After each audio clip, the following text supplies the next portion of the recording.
Hello, and welcome to Fusion Writing, where building character meets creating structure. This is our writing week where we get to practice with all of the fun things we've been learning this month. And this is our compass day where we give you a teaser of what we're going to be up to for this week. Victoria, what have you got for us? Well, since we've been looking over the last month at some different ways of using time, looking at narratology and avenues of narration, we're going to continue down that road. Since last week I gave you an assignment about moving through time in a day, for our writing assignment, we're actually going to do some writing looking at the time of day. So come back tomorrow. This is going to dovetail very nicely with this month's newsletter.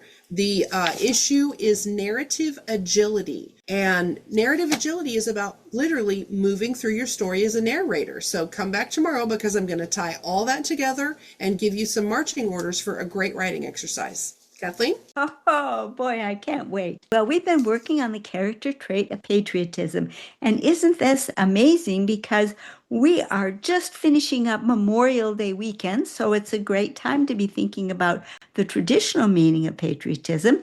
But of course, we went through patriotism as an empathy trait, which means we're talking about one person interacting with other people, which is a little bit different take on patriotism, just as much of a different take as the poet and the cardiologist both talking about hearts.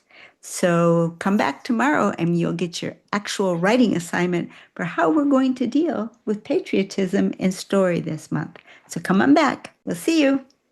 Bye-bye.